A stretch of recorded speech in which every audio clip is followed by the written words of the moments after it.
Should I, 32F, forgive my spouse, 32F, for having a crush on a 17-years-old girl? My wife and I are both women in our early 30s and have 2 young children. I will preface and say she has always been very devoted to me. At the time all this happened last year, our marriage was in a bad place. We weren't getting along and I withdrew intimately because of how I felt emotionally. With all that, we were still trying to work things out. And then this specific situation happened and I haven't been able to move on from it. I can't tell if I'm being irrational. At the time this started, my wife was doing most of the daycare pickups and drops-offs. She's a very social person and occasionally would chat with the employees there during drop-offs. At some point the daycare hired the 17-years-old that this situation is about. I'll refer to her as Emma. To be honest, I probably wouldn't have guessed she was 17. I didn't see her often or close up, but I wouldn't give it a second thought if she had said she was 20, maybe even 22, judging by appearance. The issue is when my wife started taking longer and longer during pickups and drop-offs and I started getting frustrated because I wanted my kids home. She'd always have some excuse about why it happened and some made sense, but a lot of it was spending extra time chatting with the employees there, especially Emma. I suspected she may have a small crush on her because of this, but also because of how often she brought her up. So I casually mentioned one night if she ever had a crush on anyone that she can always tell me, we're all human. I really did mean that, because honesty is so important to me and crushes are harmless, as long as we don't act on them. In the beginning of our relationship she lied a lot, but things got better and as far as I know she has always told me everything. But in regards to my comment about crushes, she said nothing. One afternoon we were having dinner at a restaurant and she started saying what Christmas presents we should forget the daycare employees that mainly take care of our kids. Everyone's present idea was casual except when she got to Emma. She said we should get her a ring because she noticed that she wears all these rings and loves specific types. I honestly thought that was a little inappropriate and when I said something she got defensive. That night I had to basically force it out of her that she does have a crush on this girl. I asked to see their text messages and in the texts, my wife hadn't said anything inappropriate to her, but she was texting her way too much. It's normal for our daycare teachers to text about kids, but some of these conversations were clearly my wife's way of getting to know her.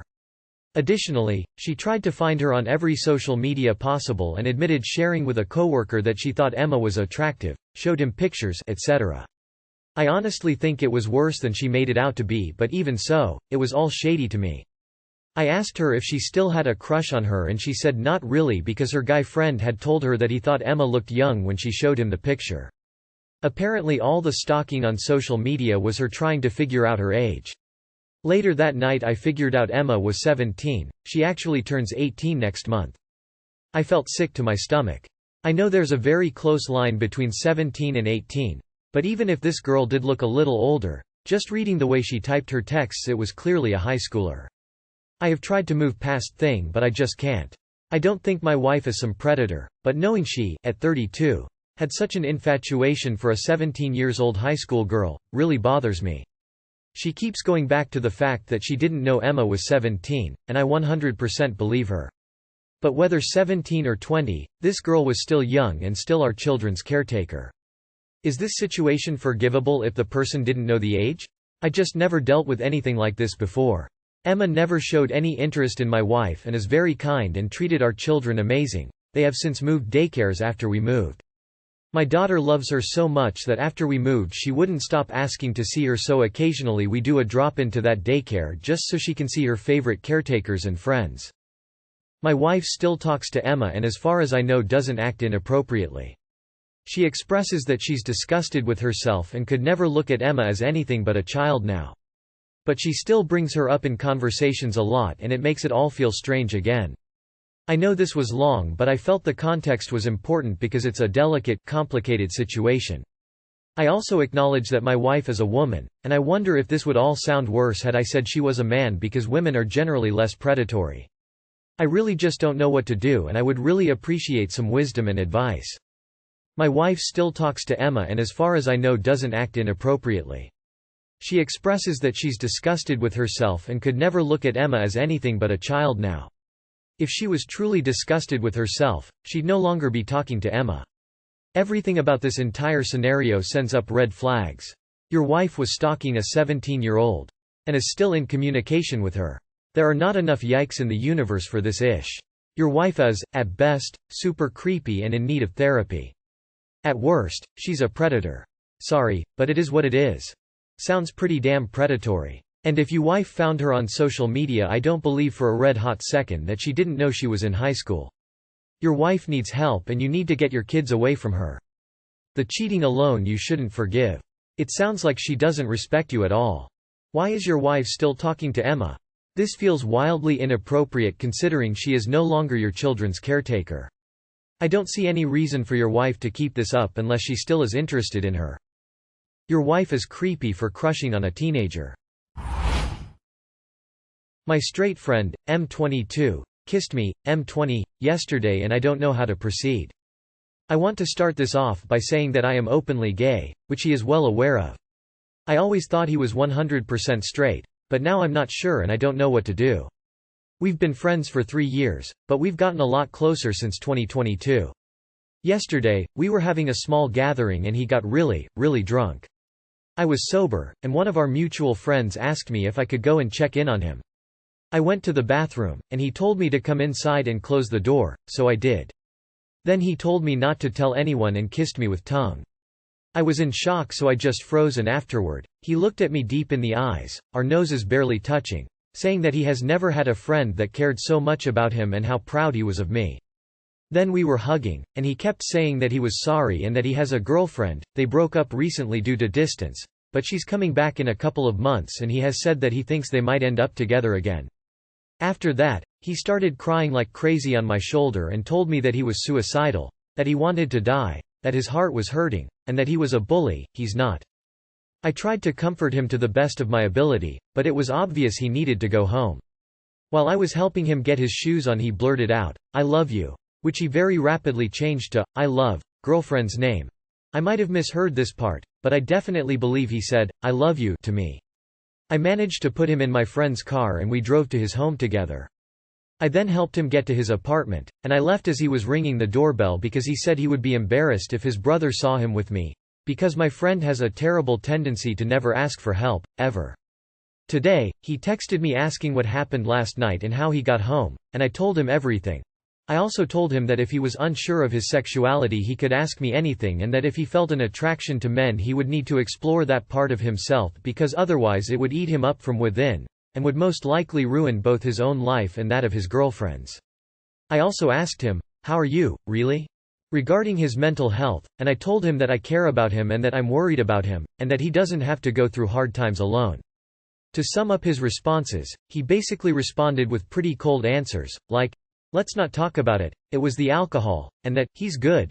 This guy comes from a very religious Muslim family, and has had sex with many women before, but has only been in a few relationships, all of which have been short. I've never met a man that has appreciated me as much as him and I do really love him. So perhaps this is all just wishful thinking, but do you guys think I'm correct to assume that there's a big chance he might be very deep in the closet? If so, how can I be supportive? Also, is there something in particular that I should say when I see him again on Monday, or do I just pretend as if nothing happened? Finally, if any of you want additional details, please ask and I'll gladly share. Thank you all in advance. Too long did not read.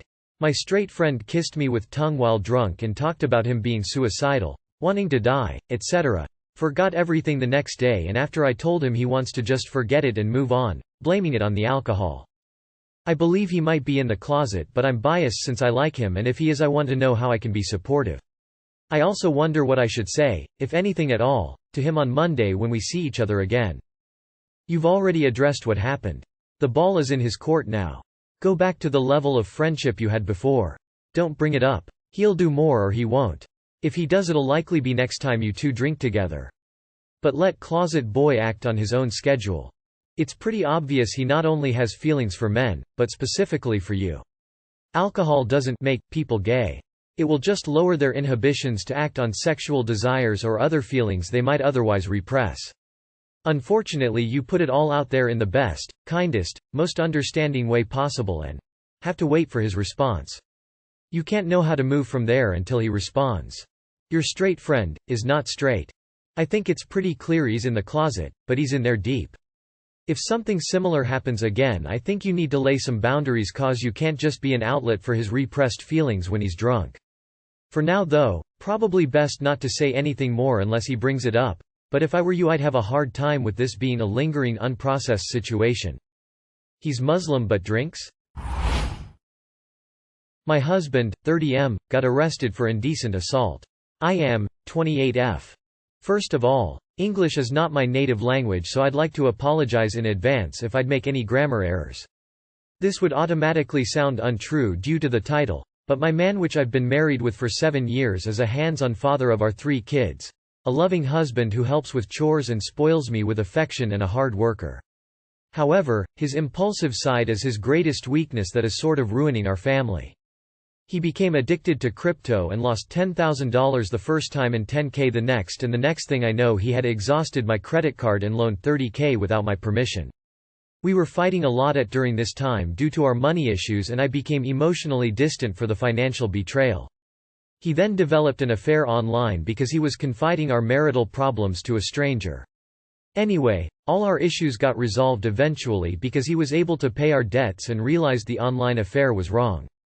He was apologetic and changed his behavior dramatically. We have improved our relationship. At this point you'd think the title is still not related. Please bear with me, I'm getting there. 6 months after we've patched things up, we've encountered another problem.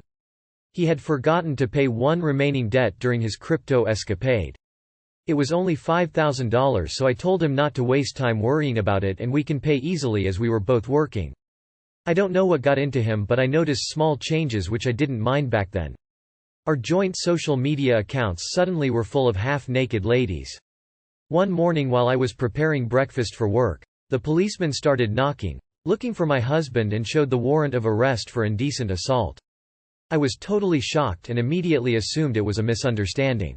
I only heard his confession the next day, wherein he apparently groped a lady's breasts from behind randomly in the street. He was sobbing and looked so remorseful and shameful, but like they say, you're only sorry because you got caught. I couldn't believe what I heard. I still can't wrap my head around what happened.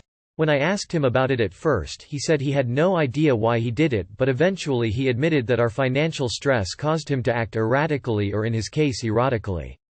I feel ashamed and confused and scared. He is our main breadwinner, father of my children, my imperfect but sweet, thoughtful partner. He is a good man, and yet he did this obnoxious crime. If I divorce him, our family will be destroyed and he might get worse. If I stay, I need to be able to forgive him and support his healing through going to a therapist while enduring the pain of another betrayal. If you were in my shoes, what will you do? If you were my friend, what advice would you give? Just so you know, only a few friends know, and we were able to hide the truth from his work. Our kids and my parents have no idea. I was able to protect his reputation under great stress. Support his healing. He's not the victim. He needs therapy, but make no mistake, he was the victimizer here and not the victim. If you stay with him, what's next? He's already put your family in major jeopardy twice. Can you bet the lives of your children on him to fulfill his duties as a husband and father? Do you really think he's deserving of that kind of trust? I would divorce him. No, he is not a good man. Stop saying that. It's not true. If I divorce him, our family will be destroyed and he might get worse. If you don't, you're telling him there are no consequences for his predatory behavior. And you're subjecting your children to that behavior. He's been financially irresponsible. He's stolen from you. He's lied to you. He's cheated. He's been uploading random nudes. He's sexually assaulted a woman. And you want to give him another chance? Where the fuck is your line? Does he need to rape and murder someone before you stop making excuses for this piece of trash?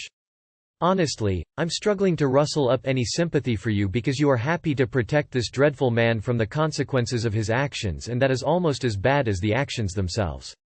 If you were my friend, what advice would you give?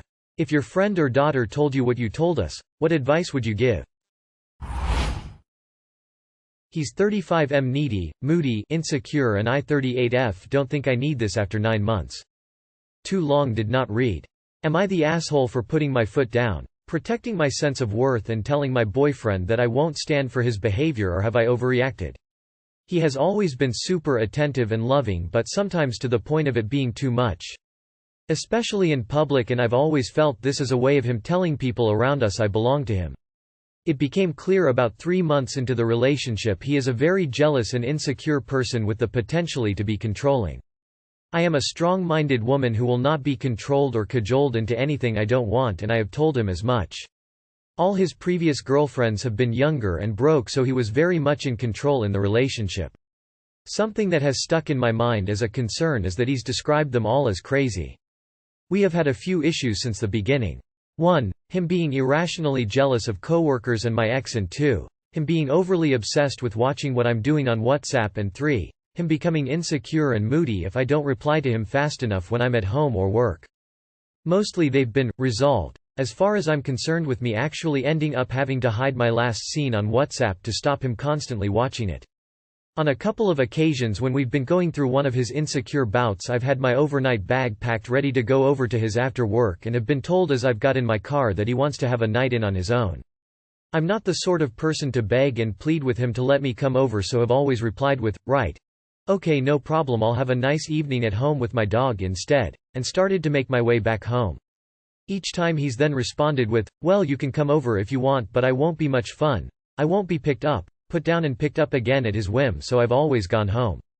After a couple months of everything appearing great, he's done it again. I take my dogs out for their last toilet break at 9 p.m. and am finished putting them to bed for about 9:45. He always messages during this time expecting a reply and is aggy when I don't. When I pick my phone up, I see a message that says, "Night then," and it just makes me think, ugh, for God's sake. I reply saying good night and I'll see him tomorrow, but he's turned his phone off. I am meant to be going to his for the next 2 days, so get my bag ready. He doesn't message all day, then as I'm pulling out of my work's car park he messages saying he wants a night in on his own and he's not feeling great anyway. I reply with, "Okay, I thought that may be the case, just so you know I'll be staying home the night after too." Halfway home he says if I want I can come over. It's too late for that and I'm not being messed around, so I say no, I'm going home. I explain how his actions made me feel, but he doesn't see it. Now I'm the bad guy and he sees no reason at all for my behavior, and I've ruined his weekend with his girlfriend. I am a strong-minded woman who will not be controlled or cajoled into anything. Then stop letting him manipulate you on the daily. You're too adult for him. Time to move on. Christ, he sounds exhausting. 1. He's 35 and acting 20. 2. You're 38 and still putting up with this behavior and haven't dumped him? Wow. Be strong and move on. You can do better. No, you don't need this. Life's too short. Also, you are not a or his therapist. Enjoy life and find someone more life-affirming.